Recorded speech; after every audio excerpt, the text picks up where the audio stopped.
আমার ভাই আইব, আমাদের খুবই আনন্দ লাগতেছে। মানে আমাদের বংশের ভিতরে শুধু আমার ভাই গেছে। আমার ছেলে। আপনার ছেলে আসবে? জি। কোথা থেকে আসবে? সৌদিতে। সৌদি থেকে। এই জন্যই তো চাচির মুখে হাসি দেখতেছি। এগুলো কারা? এই যে এরা কারা? এটা আমার মাইয়া আর এটা আমার নাতি। আপনার নাতি? হাতের ফুল তো শুকায় যাচ্ছে, ছেলে তো আসতেছে না, মানে দেরি হইতেছে। আচ্ছা আচ্ছা, তো কত বছর পর আসতেছে আপনার ছেলে? 2 বছর। 2 বছর পর সন্তানকে বুকে জড়ায় ধরবেন। ছেলের নাম কি? আরশাদ মিয়া। আহারে, চাচির কান্না এসে পড়তেছে ছেলের কথা মনে করে। ছেলে কি বিষয় গেছে খালা? কোম্পানির বিষয়। কোম্পানির ভিসা? কোম্পানির ছুটি দিছে। হ্যাঁ? যুগালি কাজ, মানে রাজমিস্ত্রির যে কাজ, আমরা কনস্ট্রাকশন যেটা বলি, জি, জি। টাকা পয়সা পাঠায় পাঠাই। আলহামদুলিল্লাহ মাসে ভালো টাকা পাঠায়, চলে? চলে। মোটামুটি, এতটা বেশি ভালো না, মোটামুটি ভালোই চলে। আচ্ছা, উনি যে এজেন্সির মাধ্যমে গিয়েছিল বা যে লোকের মাধ্যমে গিয়েছিল, যেই কমিটমেন্ট দিয়েছিল যে উনি যেই টাকা পাবে, যে বেতন পাবে, সেটা কি ঠিক মতো পাচ্ছে? আলহামদুলিল্লাহ পুরোপুরি সব কিছু, ওনার কথাবার্তা সব কিছুই হইতেছে। 1000 টাকা পাই। মানে ওই 1000 রিয়াল পায়, হ্যাঁ। তার মানে বাংলাদেশি টাকায় 32,000 টাকা পায়। আলহামদুলিল্লাহ। আপনি খুশি তো? আমি খুশি। অভাব অনটন একটু দূর হয়েছে তো? দূর হয়েছে আল্লাহর যাক, আল্লাহর কাছে লাখ লাখ শুকরিয়া। হ্যাঁ। আপনার ছেলে সুস্থ মতো আসুক। ফুলটা দিয়ে ছেলেকে কি বলবেন? শুভেচ্ছা জানাইবো, আমার মা শুভেচ্ছা দেবে না, আমার ভাই আইব, আমাদের খুবই আনন্দ লাগতেছে। মানে আমাদের বংশের ভিতরে শুধু আমার ভাই গেছে, আমার ভাই ছোট, তো মনে করেন এটা নিয়ে না, গরিব বলতে কিছু না, আল্লাহ তাআলা ভাগ্যের চাকা অবশ্যই ঘুরাই দিবে। আপনার জন্য দোয়া রইলো, আপনার ছেলের জন্য দোয়া রইলো। আপনিও প্রবাসী যত ভাইয়েরা আছে তাদের জন্য দোয়া করবেন, তারা যেন সুস্থ মতো বাংলাদেশে ফিরতে পারে। হ্যাঁ হ্যাঁ, আমার ভূতে 90 দিনের ছুটি আনছি। তাইলে তো অনেক আনন্দ হবে বাসায়। খুবই অনেক দিনের ছুটি হয়েছে আনছে।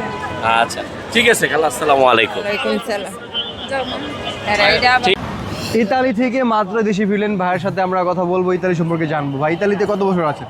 ইটালি আমি গেছি 2011 জুলাইতে। ভালো আছেন তো? হ্যাঁ, আছি আল্লাহর মতো ভালো আছি। সফল ইতালি প্রবাসী দেশে ফিরেছেন, আর সব মিলে কি কাজে আছেন এখানে?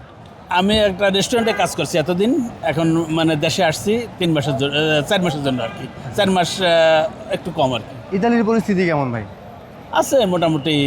নতুন যারা যাচ্ছে লিবিয়া টিবি দিয়ে, তাদের কি অবস্থা? এখন কাজকর্ম দেখা যাচ্ছে যে অনেকে আছে, পাচ্ছে কাজ। আবার দেখা যাচ্ছে যে যাদের লোকজন আছে মানে পরিচিত, দেখা যাচ্ছে তাদের কাজ পাইতে সহজ হচ্ছে। আর যাদের পরিচিত নাই, মানে তাদের একটু কষ্ট হয়। তারপরে ওই যে ক্যাম্প আছে, ক্যাম্পে রাখে, ওখানে খাইতে দেয়, যে জাতিসংঘ ফান্ডের থেকে টাকা পায়, এই আর কি। কোনো প্যারা নাই আর কি? না, চলছে মোটামুটি। ওরা আপনি কি আছে। মাধ্যমে গিয়েছিলেন 2012 সালে? আমি লিবিয়া যখন যুদ্ধ হয় ওই সময় গেছি 11 জুলাইতে। ওকে, তখন তো ইজি ছিল মনে হয়, এখন তো যাইতে পারে না। তখন তো রিসিভ করছে, তার কারণ ওই সময় যুদ্ধ ছিল। ওকে, না এখন অনেক মানুষ লিবিয়া থেকে প্রতারিত হয়ে দেশে ফিরে আসছে, বুঝছেন বিষয়টা? লিবিয়ার সাবজেক্ট, সেটা তো আর ওইদিকের সাবজেক্ট না। হ্যাঁ। এটা লিবিয়া দেখা যাচ্ছে যে টাকা পয়সা খাইয়ে, টাকা পয়সা নিয়ে তারপরে বাটপাই সিটারি করে, এই আর কি। হ্যাঁ, 40 লাখ টাকা পর্যন্ত খরচ করে কিন্তু তা যেতে পারে না ভাই। হ্যাঁ, লিবিয়া দিয়ে অনেক সমস্যা। লিবিয়া দিয়ে যারা ইতালিতে যেতে চাচ্ছে, কি বলতে চান লিবিয়া দিয়ে আসলে যাওয়া ঠিক কিনা, ভালো কিনা? এখন এই যে সাগর পাড়ি দেওয়াটা, মানে এটা হলো ধরেন মৃত্যুর থেকে বেঁচে যাওয়া। দেখা যাচ্ছে যদি বাই চান্স অ্যাক্সিডেন্ট হয়, তাহলে অনিবার্য মৃত্যু হবে, নিঃশ্বাস বন্ধ হবে। আর যদি বাইসে যেতে বাঁচলো, আর রিসিভ করে, অনেক সময় দেখা যাচ্ছে যে রিসিভ করতে পারে না, দেখা যাচ্ছে যে সাগরে উত্তাল থাকে, দেখা যাচ্ছে ওই সময় দেখা যাচ্ছে অনেকে অ্যাক্সিডেন্ট হয়ে যায়, অনেকের নিঃশ্বাস বন্ধ হয়ে যায়। আচ্ছা ভাই, ইতালিতে আছেন, প্রবাস জীবনে অনেক দিন ধরে আছেন, প্রবাসী আসলে কষ্টটা কি? এখন প্রবাসী কষ্ট ধরেন ফ্যামিলিগতভাবে, যেমন মা বাপ ভাই বোন আত্মীয় স্বজন ক্লোজ যারা আছে, তারা তো দেশে থাকে, কারণ আমরা থাকি বাইরে।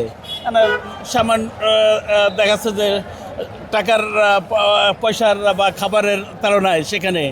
আর দেশে আত্মীয় স্বজন আছে, অবশ্যই খারাপ লাগে, মন খারাপ লাগে যে দেশে অবশ্যই আত্মীয় স্বজনের কাছে থাকা প্রয়োজন, তাই আর কি।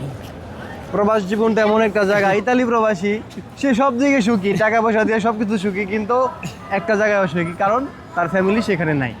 এইটা হলো সব থেকে বড় কষ্ট প্রবাসী। এই কষ্টটা আসলে এত কষ্ট যারা থাকে ভাই তারাই বলতে পারবো ভাই, বাকি যারা আছে কেউ কখনো কল্পনা করতে পারবো না যে একজন প্রবাসী।